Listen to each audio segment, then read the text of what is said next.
बड़ी खबर है टीवी9 पर। ट्रस्ट के कोषाध्यक्ष गोविंद देवगिरी, चंपत राय ने गलत लोगों पर भरोसा किया। टीवी9 से खास बातचीत में उन्होंने कहा, चंपत राय ने असावधानी बरती, चंपत राय से चूक हुई इसलिए इस्तीफा।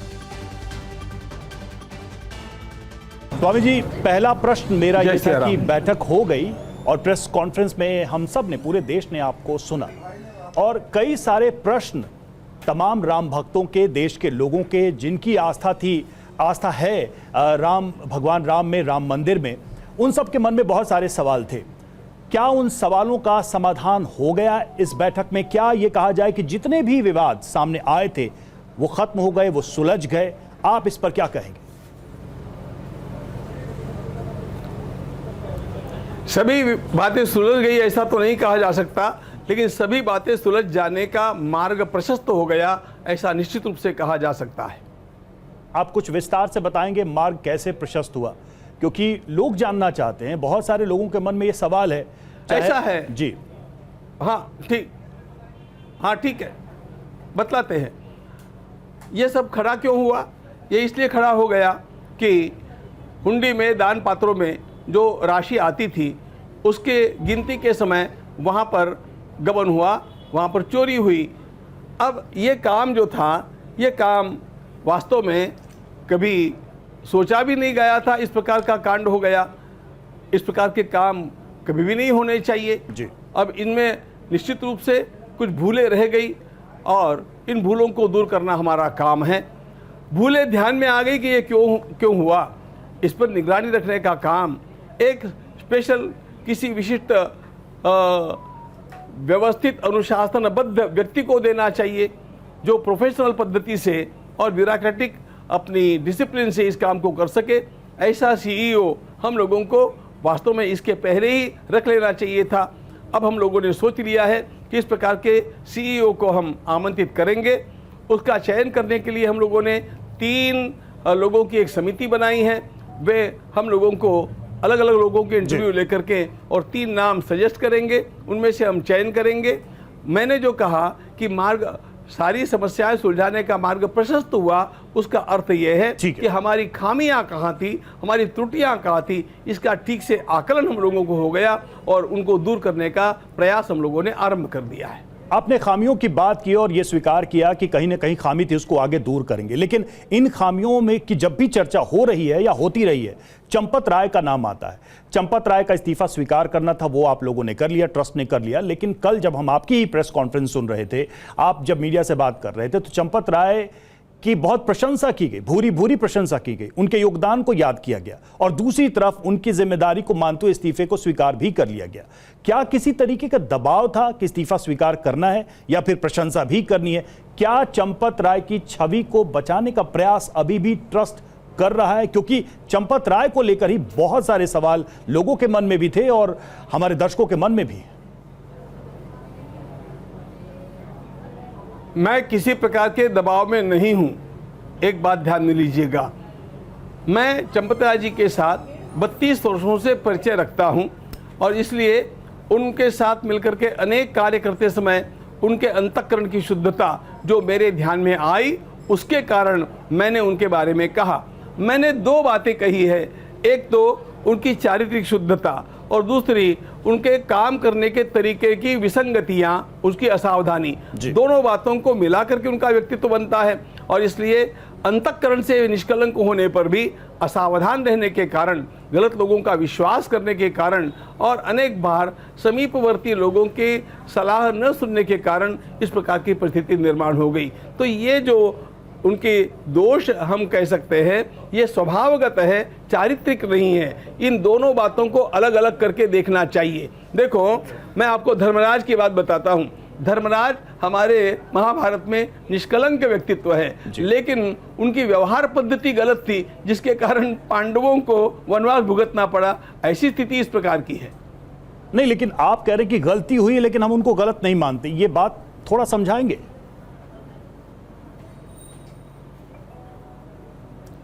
गलती हम गलत नहीं मानते तो उनका त्यागपत्र स्वीकार क्यों करते? तो आप मानते हैं कि वो गलत हैं? निश्चित रूप से कार्यकलापों में गलत है। तो कार्यकलाप ही तो प्रमाण होते हैं किसी व्यक्ति के गलत या सही होने के। इसके अलावा संसार में किस बात को प्रमाण माना जाता है? तो इसी का परिणाम है कि वो त्यागपत्र का स्वीकार करना पड़ा और सब लोगों ने उसको एक मत से स्वीकार किया। एक स्वामी जी, मेरा सवाल ये था कि अब आप लोगों ने कई तरह के साक्ष्य देखे हैं अब तक की जांच के, मतलब चोरी हो रही थी और ये सब कुछ चल रहा था और ये दिखा नहीं, ये मतलब किसी के लिए भरोसे करने वाली, यकीन करने वाली, विश्वास करने वाली बात लगती नहीं है कि ये सब कुछ चल रहा था और वो बात नजर में नहीं क्यों आई। आप क्या मानते हैं, सिर्फ कुछ लोगों पर चंपत राय द्वारा आंख मूंद करके भरोसा करने की वजह से इतनी बड़ी गड़बड़ी हो गई? क्योंकि मामला सिर्फ एक दो पैसे या करोड़ों की चोरी का नहीं है, यह पूरे सनातन समाज के विश्वास और आस्था की चोरी का मामला है। आपने एक बात सही कही कि ये छोटी मोटी चोरी की बात का मामला नहीं है, ये तो आस्था विश्वास की बात है। छोटी भी चोरी बड़ी गंभीर मानी जानी चाहिए। वो क्यों हुई, इसके मेरी दृष्टि में जो दो कारण हैं आपको बतलाना मैं आवश्यक मानता हूं। जी। हमारे न्यासियों के द्वारा जो असावधानी हुई वो तो मैंने बतलाई, उसके साथ एसबीआई से क्या अपेक्षा रखनी चाहिए? जिन लोगों की सिफारिश अनिल मिश्रा जी ने की, उन लोगों की अपॉइंटमेंट तो सारे के सारे गिनती करने वाले अपॉइंटेड बाय एसबीआई है। तो एसबीआई का क्या कर्तव्य था? हमारे साथ 4 आईएएस ऑफिसर ट्रस्ट में दिए गए हैं, उन लोगों को हमारी सारी क्रियाकलापों की जांच करनी चाहिए थी, हम लोगों को समय पर सूचनाएं करनी चाहिए थी, मौखिक करनी चाहिए थी, लिखित रूप में करनी चाहिए थी। ये सारी जिम्मेदारियां इन पढ़े लिखे ब्यूरोक्रेसी के द्वारा नहीं पूरी की गई, इसका ये परिणाम है। तो ये थे हमारे साथ स्वामी गोविंद देव गिरी जी, और जिन्होंने इस पूरी बैठक के बाद जो ट्रस्ट की तरफ से निर्णय लिए गए उसके बारे में जानकारी दी। चंपत राय को लेकर क्या निर्णय रहा और उनका अपना क्या विचार है चंपत राय को लेकर, इस पर उन्होंने हमसे बात की। अब TV9 के पास SIT की रिपोर्ट की कॉपी है, उसके बारे में एक एक डिटेल आपके सामने, क्योंकि चढ़ावा चोरी के बारे में एक एक जानकारियां जो सामने आ रही हैं। SIT रिपोर्ट के पेज नंबर 4 से बड़ा पर्दाफाश हुआ है। आपको बता दें 40 दिन में 70 बार चढ़ावे की चोरी को पकड़ा गया। अविनाश, मनीष यादव चोरी करते हुए पकड़े गए। अनुकल्प, लवकुश, करुणेश भी चोरी करते दिखे हैं। जेब और जूतों में भी चढ़ावे की रकम को वो छिपाते थे। अब SIT की इस रिपोर्ट में पेज नंबर 4 पर है क्या? जल्द इंफॉर्मेशन वॉल पर एक एक डिटेल आपके सामने रखते हैं, क्योंकि 27 अप्रैल 2026 से 5 जून 2026 तक CCTV में चोरी दिखी है। और SIT की इसी रिपोर्ट में पेज नंबर 4 में हाईलाइट की गई वही बड़ी बातें इस वक्त हम आपको बता रहे हैं, जहां लिखा गया कि कर्मचारी नोटों की गड्ढी कपड़े, जेब और जूतों में छिपाते थे। ये पेज नंबर 4 के जरिए बात सामने आई है कि 27 अप्रैल से 6 जून के बीच 70 बार नोटों की चोरी हुई है और 27 अप्रैल 2026 से पहले चोरी की रकम का कोई अंदाजा भी नहीं है। इसके अलावा अविनाश शुक्ला, मनीष यादव कई बार चोरी करते हुए CCTV में भी दिखे हैं। एक और बड़ी बात, अनुकल्प, लवकुश, करुणेश चोरी में मदद करते हुए भी दिखाई दिए हैं। इसके अलावा रमाशंकर मिश्रा को CCTV में नोटों की गड्ढियों को छिपाते हुए भी देखा गया है। एक और बड़ी बात, 6 लोग साफ तौर पर चोरी में शामिल हैं और इसके CCTV के जरिए भी सबूत हैं। वो 6 लोग हैं अविनाश शुक्ला, अनुकल्प मिश्रा, लवकुश मिश्रा, मनीष यादव, करुणेश पांडे और रमाशंकर मिश्रा। अब CCTV, सबूत और ये चोरी को कैसे अंजाम देते थे, ये SIT की रिपोर्ट में पेज नंबर 4 पर जो लिखा गया वो आपने देखा। अब पेज नंबर 5, SIT की रिपोर्ट का पेज नंबर 5, जिसमें बड़ा पर्दाफाश हुआ है कि अभियुक्तों से 78,84,000 बरामद हुए हैं। गणना कक्ष के पास के बाथरूम से ही 2,25,000 बरामद किए गए हैं, जबकि गणना कक्ष के किसी कर्मचारी की तलाशी नहीं होती थी। दान पात्र में रखे नोटों की सही से गिनती नहीं हुई है। अब SIT की इसी रिपोर्ट में पेज नंबर 5 पर क्या डिटेल है, इंफॉर्मेशन वॉल पर देखिए। क्योंकि यहां इस पेज नंबर 5 में 11 मई 2026 के बाद सीसीटीवी में मनीष यादव चोरी करते दिखे हैं, यह साफ तौर पर लिखा गया है। साथ ही अभियुक्तों से करीब 78,84,000 बरामद किए गए हैं, क्योंकि रिकवरी सबसे ज्यादा इंपॉर्टेंट थी, जिसको लेकर एसआईटी की रिपोर्ट में कहा जा रहा है 78,84,000 रुपए बरामद किए गए हैं। अब 4 जून 2026 को गणना कक्ष से सटे बाथरूम में 2,25,000 बरामद हुए, 20,000 सैलरी, लेकिन अभियुक्तों के खाते में भारी मात्रा में नकदी जमा है। ये एक और बड़ी बात एसआईटी की रिपोर्ट के जरिए सामने आई है। हालांकि गणना में लगे कर्मचारियों की तलाशी नहीं होने के पक्के सबूत भी मिले हैं। इसके अलावा बिना जेब वाली ड्रेस कोड गणना कर्मचारियों पर लागू न होने के भी सबूत हैं। अब दान पात्र में रखे नोटों की सही तरीके से गिनती नहीं होने के भी सबूत मिल चुके हैं। लेकिन अब एसआईटी की रिपोर्ट में पेज नंबर 5 पर यह बड़ी बातें सामने आई है। अब पेज नंबर 6, जहां अनिल मिश्रा पर सवाल है। अनिल मिश्रा ने नोटों का प्रबंधन सही से नहीं किया। तलाशी न लेने की जानकारी अनिल मिश्रा को थी और नियम टूटते रहे, फिर भी अनिल मिश्रा चुप रहे। अनिल मिश्रा की वजह से चोरी के अनुकूल माहौल बना।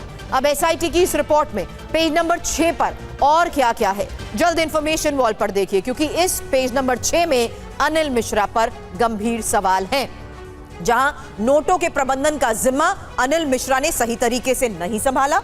दूसरी बड़ी बात, कर्मचारियों की तलाशी नहीं होने की जानकारी अनिल मिश्रा को दी गई थी। साथ ही कर्मचारियों की तलाशी को लेकर अनिल मिश्रा को ना कोई लिखित निर्देश दिए गए और ड्रेस कोड, बायोमेट्रिक जांच को लेकर भी कोई आदेश जारी नहीं किए गए थे। अब अनिल मिश्रा ने कर्मचारियों की तलाशी के पूर्व तय नियमों को कमजोर किया है। साथ ही नियमों के पालन नहीं होने की जानकारी के बाद भी अनिल मिश्रा चुप रहे। इसके साथ ही अनिल मिश्रा की सिफारिश पर सुभाष श्रीवास्तव को गणना प्रभारी का जिम्मा मिला। अनिल मिश्रा की भूमिका चोरी के लिए अनुकूल माहौल बनाने में सहायक रही। ये एसआईटी की पेज नंबर 6 में बड़ी बात है। लेकिन एसआईटी रिपोर्ट में ही टिन्नू यादव पर भी गंभीर सवाल और संगीन सवाल। दान पात्र की चाबी टिन्नू यादव रखता था, बिना अधिकारी टिन्नू के पास दान पात्र की चाबी, और यही बड़ी बात एसआईटी की रिपोर्ट में टिन्नू यादव को लेकर भी सामने आई है। वहीं चढ़ावा चोरी मामले में सूत्रों के हवाले से इस वक्त एक बड़ी खबर यह है कि बाकी अभियुक्तों से टिन्नू के कनेक्शन की जांच हो रही है। टिन्नू यादव की देखरेख में चल रहा था चोरी का यह पूरा नेटवर्क। टिन्नू यादव का आर्थिक नेटवर्क और बड़ा हो सकता है। चंपत का करीबी होने की वजह से टिन्नू का दखल भी बड़ा है। एक और इंफॉर्मेशन वॉल पर डिटेल आपके सामने रखते हैं, जहां देखिए दान पात्र की चाबियां टिन्नू यादव के पास रहती थी और साथ ही बिना लिखित आदेश के टिन्नू के पास दान पात्र की चाबी थी। ये बड़ी बात है। वहीं अभियुक्त मनीष यादव को टिन्नू यादव की सिफारिश पर नौकरी में रखा गया। इसके अलावा टिन्नू यादव ट्रस्ट के प्रतिनिधि के रूप में वो चाबी रखते थे और टिन्नू बिना औपचारिक आदेश के मंदिर की व्यवस्था भी देख रहे थे। एक और बड़ी बात, टिन्नू यादव ने ही मनीष यादव को नोटों की गिनती में लगाया था और टिन्नू के खिलाफ षड्यंत्र, अपराध को आसान बनाने का केस दर्ज कर जांच हो। और इस बीच सीधे एक प्रेस कॉन्फ्रेंस का रुख करते हैं। इथेनॉल विवाद पर आम आदमी पार्टी संयोजक केजरीवाल इस वक्त प्रेस कॉन्फ्रेंस कर रहे हैं, सुनते हैं क्या कह रहे हैं। पेट्रोल पे डाल रहे हैं, एक बार लिखित में दे दें, एक बार लिखित में दे दें कि नॉन कंप्लायंट E20 व्हीकल्स में E20 अलाउड है, फिर देखो लाइन लग जाए। और we will compensate the people whose vehicles damage और फेस, वो तो 3 से 5% कह रहे हैं, मैंने तो 10% कह दिया। जिसकी माइलेज 10% से ज्यादा गिर जाए, लोगों की 30% माइलेज गिर रही है, जिसकी 10% से ज्यादा माइलेज गिर रहा है उसको कॉम्पेंसेट कर दे टोयोटा वाले। जिसका गाड़ी खराब हो जाए उसको कॉम्पेंसेट कर दे और एक थर्ड पार्टी ले आएंगे जो कि डिसाइड कर लेगी कि एडल्ट्रेटेड पेट्रोल की वजह से है कि E20 की वजह से। सर, दिल्ली सरकार के स्वास्थ्य विभाग, फिर ये टोयोटा ने ये क्यों लिखा अपना ऑनर मैनुअल में? इसमें यही लिख देते E10 में E20 डाल लो, E30 डाल लो। सर, 650 करोड़ के घोटाले का आरोप है स्वास्थ्य विभाग में। इसके ऊपर मैं 1-2 दिन में प्रेस कॉन्फ्रेंस करूंगा, डिटेल्ड प्रेस कॉन्फ्रेंस। हमारे नेताजी इस पे काफी कर चुके हैं। सर, राम मंदिर को लेकर क्योंकि आपने मुखर होकर बोला भी है, तो मंदिर की तरफ से ये कहा गया कि जिसको चढ़ावे की जो चीजें थी 2800 से ज्यादा, अगर वो लापता हो गई है तो लोग आकर देख लें, सभी की चीजें सुरक्षित है। और चंपत राय का, अनिल मिश्रा का इस्तीफा कल मंजूर हो गया। केवल इस्तीफे मंजूर होने से नहीं होगा। कल मैंने भी देखा जनता बहुत आहत है। चोरी हुई है, बहुत बड़े स्केल पे चोरी है। चोरी नहीं होती तो आपको क्या लगता है एफआईआर कर देते इतनी आसानी से? इतने शरीफ लोग हैं, एफआईआर की है, मान रहे हैं चोरी हुई है, और इन्होंने 8 लोगों को अरेस्ट किया है जो छोटे छोटे लोग हैं। जनता की एक ही मांग है कि एक तो चंदा चोरी करने वालों को फांसी चढ़ाओ, इस्तीफे से काम नहीं चलेगा, और दूसरा कड़ी से कड़ी सजा दी जाए, और ताकि आगे से कोई चंदा चोर। और दूसरा, देश के सभी बहुत सारे मंदिरों पे, धार्मिक संस्थानों पे इन चंदा चोर पार्टी और इनके संगठनों का कब्जा हो गया है। अनहोली, ये देश के सारे मंदिरों को, धार्मिक संस्थानों को इनके कब्जे से मुक्त कराना पड़ेगा, और इनको सारे मंदिरों को धर्मात्माओं को, महात्माओं को सौंपना पड़ेगा ताकि वो इसको अच्छे से चला सके।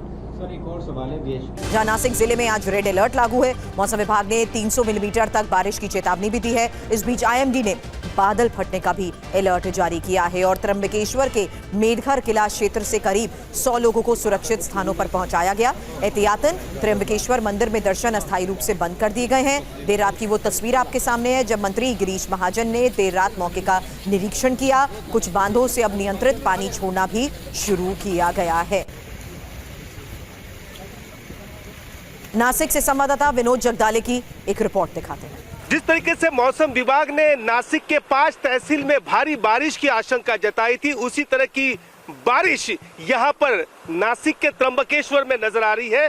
देख सकते हैं कि यहाँ पर पानी की ये मात्रा धीरे धीरे बढ़ती जा रही है और वहां पर जो ऊपर पर्वत पर जो बारिश हो रही है त्र्यंबकेश्वर में, वो बारिश का पानी सीधा इस सड़क पर आ चुका है और ये सड़क है त्र्यंबकेश्वर से नासिक, और नासिक से त्र्यंबकेश्वर जाने वाली वो एक तरफ की सड़क, इसको बंद कर दिया गया है। देख सकते हैं कि पानी का बहाव कितने तेज यहाँ पर चल रहा है। एक एक कर गाड़ी यहाँ से गुजर रही है। देखिए दुपहिया गाड़ी तो यहाँ पर धक्का मारकर ले जानी पड़ रही है, इतना पानी यहाँ पर फिलहाल देखने को मिल रहा है और एक तरफ की यातायात यहाँ पर बंद कर दी गई है। सामने मैं आपको दिखाना चाहता हूँ कि वहाँ पर एक पुलिसकर्मी खड़ा है। आगे मैं कैमरामैन को कहूँगा दिखाने के लिए। वहाँ पर देखिए बैरिकेडिंग कर दी गई है और इस सड़क को यहाँ पर बंद कर दिया गया है। ये सड़क जो है ये नासिक से त्र्यंबकेश्वर को जाती है, इस सड़क को फिलहाल बंद कर दिया गया है। दूसरी तरफ की ये सड़क देखिए त्र्यंबकेश्वर से नासिक जाने वाली, कितना तेज बहाव है पानी का। यहाँ पर जो 4 पहिया गाड़ी है वो जा रही है और मुश्किल से यहाँ पर मोटरसाइकिल गुजर रही है, लेकिन आगे जाकर वो भी यहाँ पर बंद होती हुई नजर आ रही है। यहाँ पर जो बात करें तो पूरे नासिक के अंदर यहाँ पर एनडीआरएफ हो या फिर अन्य फायर ब्रिगेड हो या फिर अन्य सुरक्षा कर्मी हो, सभी को अलर्ट मोड पर यहाँ पर रखा गया है। जो अनुमान बताया गया था 300 मिलीमीटर का, हालांकि उतनी नहीं, लेकिन तेज बारिश फिलहाल इस इलाके में त्र्यंबकेश्वर में देखने को मिल रही है। लगभग घुटनों तक पानी यहाँ पर अब पहुंचने वाला है और लगातार बारिश यहाँ पर चल रही है। कैमरामैन साई दत्त गड़ेकर के साथ विनोद जगदाले, TV9 भारतवर्ष, त्र्यंबकेश्वर, नासिक। नासिक से ये रिपोर्ट आपने देखी। अपने सहयोगी विनोद जगदाले से करूंगी सवाल, साथ ही मुंबई से हमारे सहयोगी जयप्रकाश सिंह इस वक्त हमें ज्वाइन कर चुके हैं। नवसारी से नीलेश गावित हमारे सहयोगी इस वक्त हमें ज्वाइन कर चुके हैं। विनोद, आपकी रिपोर्ट हमने देखी और इस रिपोर्ट के जरिए ये भी साफ हुआ कि इसी अलर्ट के बीच कैसे प्रशासन भी सतर्क होते हुए लोगों को अलर्ट कर रहा है और लोगों को सुरक्षित जगह तक पहुंचाने के लिए पहले से ही कोशिश शुरू हो गई है। देखिए, सबसे पहले मैं आपको बताना चाहता हूं कि जो आईएमडी ने कल कहा था कि 300 मिलीमीटर की बरसात हो सकती है, क्लाउड बस्टिंग वहां पर हो सकता है, अब वो खतरा टल चुका है। जो बादल थे वो बादल सूरत की तरफ बढ़ चुके हैं और कुछ बादल जो है अकोले, अहिल्यानगर, महाराष्ट्र का दूसरा इलाका, यहाँ से काफ़ी 100 किलोमीटर दूरी पर होगा, 80-90 किलोमीटर, वहाँ पर ये बादल जा चुके हैं। अब वहाँ पर भारी बरसात हो सकती है। फिर भी मैं आपको एक अच्छा नज़ारा यहाँ पर बताना चाहता हूँ। ये पहली बार ये नज़ारा जून के दूसरे सप्ताह में होता है, लेकिन अब ये नज़ारा देखिए, ये है गोदावरी नदी, जिसे नासिक के लोग, उत्तर महाराष्ट्र के लोग गंगा कहते हैं। अब यहाँ पर ये प्रभावित हो चुकी है। ऐसा नज़ारा ये जून 15 या 20 तारीख को देखने को मिलता है, लेकिन अब ये नज़ारा आज देखने को मिल रहा है। नासिक जिले के जितने भी तहसील हैं वहाँ पर जो बरसात हो रही है उसका ये पानी अब आगे यहाँ पर नांदुर मद्देश्वर नाम का डैम है उसके लिए जा रहा है, और वो डैम जब पूरा होने के बाद वहाँ से पानी फिर मराठवाड़ा के लिए छत्रपति संभाजी नगर का जो दूसरा डैम है जायकवाड़ी, उसके लिए पानी वहाँ पर चला जाता है। देखिए सामने आपको जो हनुमान जी की जो मूर्ति दिख रही है, कभी कभार हनुमान के सर के ऊपर से पानी चला जाता है, इतना ज़्यादा यहाँ पर पानी होता है। फिलहाल यहाँ पर ये घाट के किनारे जितने भी यहाँ पर दुकानें थी उनको वहाँ से दूर किया गया है, और नीचे कोई भी यहाँ पर श्रद्धालु भाविक को आने के लिए मना कर दिया है, क्योंकि पानी लगातार यहाँ पर बहता हुआ नजर आ रहा है। खासकर ये अच्छी बात है, खुशी की बात है महाराष्ट्र के किसानों के लिए।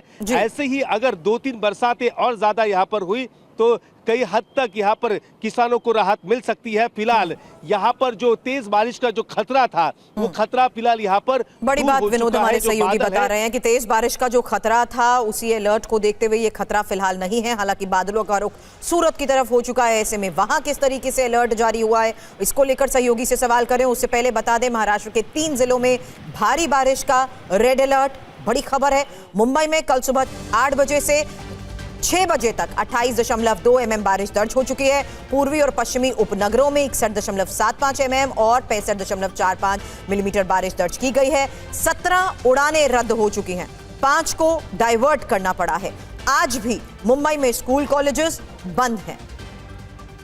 जयप्रकाश हमारे सहयोगी हमारे साथ हैं। जयप्रकाश, सुबह भी हम बात कर रहे थे, ये सिचुएशन नॉर्मल जरूर हो चुकी है, लेकिन प्रशासन क्यों नहीं हालात को नॉर्मल कर पाता? हर बार क्यों प्रशासन के इंतजाम नाकाफी साबित होते हैं? और अभी की स्थिति क्या है? स्थिति यह है कि लोगों के बीच डर बढ़ता जा रहा है। जी बिल्कुल, देखिए आज भी मौसम विभाग ने ऑरेंज अलर्ट मुंबई के लिए जारी किया है। मैं इस वक्त मीठी नदी के पास कुर्ला में खड़ा हूं। ये वही मीठी नदी है जो 26 जुलाई 2005 को मुंबई को डुबो चुकी है। कई लोगों की इसमें जाने गई थी और कई लोग लापता हो गए थे जो आज तक नहीं मिले। तो ये मीठी नदी जो है, जो 3 दिन से लगातार बहुत ज्यादा करंट इस मीठी नदी में बह रहा था, अब जो है मीठी नदी मध्यम पड़ी हुई है और हम देख सकते हैं मीठी नदी का बहाव भी धीमा हुआ है। लेकिन मौसम विभाग का कहना है कि अगले 24 घंटों तक रुक रुक कर जो बरसात है वो जारी रहेगी और मुंबई के समुंदर में 4:30 बजे करीब 3.97 मीटर की हाई टाइड है, करीब 11-12 फुट की हाई टाइड है। उस दौरान अगर ये बरसात जारी रहती है तो निश्चित तौर पर मुंबई में जो वाटर लॉगिंग है उसका खतरा एक बार दोबारा बढ़ जाएगा। पिछले 3 दिनों से यानी 72 घंटों से हम ये देख रहे हैं कि मुंबई लगातार कई जगह पर डूब रही है, कई जगह पर पानी भरा हुआ है, निचले इलाकों में पानी भरा हुआ है। 3 दिन से लगातार स्कूल कॉलेजेस मुंबई के बंद हैं। आज भी मुंबई के स्कूल कॉलेजेस बंद हैं। लेकिन मुंबई के बाहर की बात करें, पालघर जिला, रायगढ़ जिला, ठाणे जिला, इन तीनों जगहों पर भी मौसम विभाग ने जो है रेड अलर्ट जारी कर रखा हुआ है। ठाणे में ऑरेंज अलर्ट है, लेकिन रायगढ़ में रेड अलर्ट है। तो निश्चित तौर पर मैं आप तीनों को माफी के साथ रोकना चाहूंगी। सीधे प्रतापगढ़ का रुख करते हैं। सीएम योगी आदित्यनाथ, मुख्यमंत्री योगी आदित्यनाथ यूपी के प्रतापगढ़ पहुंचे हैं, जनसभा को कर रहे हैं संबोधित। 2017 के पहले इस राज्य में नहीं थी। उज्ज्वला योजना में हर गरीब के लिए फ्री में रसोई गैस के सिलेंडर, हर गरीब को आवास की सुविधा का लाभ, प्रधानमंत्री आवास योजना, मुख्यमंत्री आवास योजना, 65 लाख गरीबों को हमने प्रदेश में फ्री में एक आवास उपलब्ध करवाया है। हर गरीब के घर में शौचालय उपलब्ध करवाया है। इस सुविधा का लाभ इसलिए जिससे गरीब का जीवन स्तर उठे, उसके जीवन में भी खुशहाली आए, उसके बच्चे भी सम्मानजनक ढंग से आगे बढ़ के इस प्रदेश की समृद्धि के माध्यम से भारत की प्रगति के मार्ग को प्रशस्त कर सके। इसलिए ये कार्यक्रम आगे बढ़ रहे हैं। नौजवान को नौकरी, आज मुझे अच्छा लगता है जब मैं नियुक्ति पत्र वितरित करता हूं तो प्रतापगढ़ के नौजवान को भी नियुक्ति पत्र प्राप्त होता है। 2017 के पहले एक सपना था। हमने जब प्रदेश में पुलिस भर्ती किया, पुलिस की भर्ती में 60,000 भर्तियों में मैंने देखा प्रतापगढ़ के अंदर के भी सैकड़ों बच्चे प्रतापगढ़ के जनपद के भी यूपी पुलिस में भर्ती हुए। हम Uttar Pradesh public service commission का परिणाम देखते हैं तो मुझे अच्छा लगता है। प्रतापगढ़ का नौजवान भी आ रहा है। अधीनस्थ सेवा चयन आयोग या शिक्षा चयन आयोग, जब भी कोई परिणाम आता है प्रतापगढ़ के नौजवान भी उसमें स्थान प्राप्त करते हैं। बहनों और भाइयों, पहले यही नौकरी पर, इन नौजवानों की इस नौकरी पर सेफई, घराना डकैती डाल करके इसकी नीलामी करता था और गरीब का बच्चा, होनहार प्रदेश का नौजवान इन नौकरियों से वंचित रहता था। तो जब नौजवान वंचित होगा, वो पलायन करेगा, तो दुर्गति तो तय है। और इसीलिए तो उत्तर प्रदेश बीमारू हुआ था, इसीलिए पहचान का संकट खड़ा हुआ था। ये वही प्रदेश है। हमने ये डबल इंजन की भाजपा सरकार ने, एनडीए सरकार ने कोई अलग से नहीं किया। तंत्र वही, लोग वही, राज्य वही, केवल कार्य करने की स्टाइल बदली है। कार्य करने की स्टाइल, हर गरीब को उसका हक मिले, हर नौजवान का रोजगार पर अधिकार है, हर अन्नदाता किसान को शासन की योजना का लाभ मिले। आपने देखा होगा अन्नदाता किसान को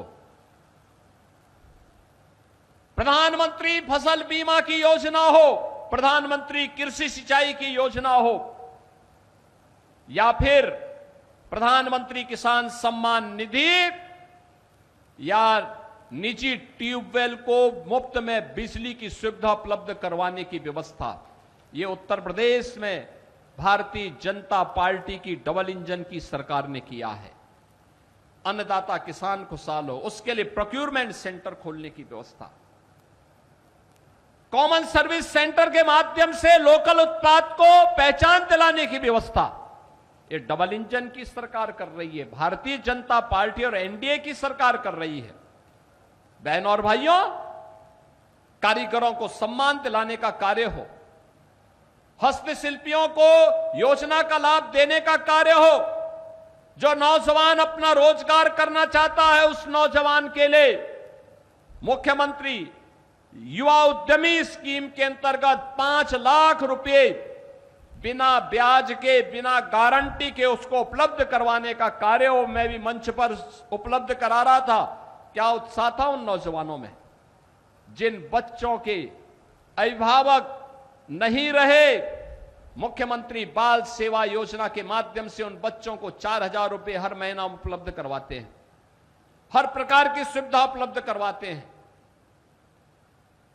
श्रमिकों के बच्चे के लिए अटल आवासीय विद्यालय बन रहे हैं। और इस वक्त एक बड़ी खबर का रुख करते हैं, जहां मुंबई एयरपोर्ट पर बड़ा हादसा टल गया है और खराब मौसम की वजह से प्लेन कैसे लड़खड़ाया। पायलट की सूझबूझ से बड़ा हादसा टला है। पायलट ने खतरे की वजह से लैंडिंग नहीं की। और ये देखिए तस्वीर, जहां मुंबई एयरपोर्ट पर यह बड़ा हादसा कैसे टला। खराब मौसम, और इसी खराब मौसम की वजह से प्लेन लड़खड़ाता हुआ दिखा। पायलट ने सूझबूझ दिखाई।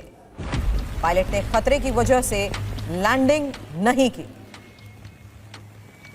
हालांकि लैंडिंग के लिए पूरी तरीके से प्लेन तैयार था। खराब मौसम और लड़खड़ाते प्लेन को देखते हुए ही ड्राइवर, यहां बता दें पायलट की तरफ से फैसला लास्ट मिनट पे बदला गया। सूझबूझ से बड़ा हादसा टल गया क्योंकि पायलट ने इसी खतरे को भांपते हुए लैंडिंग नहीं की।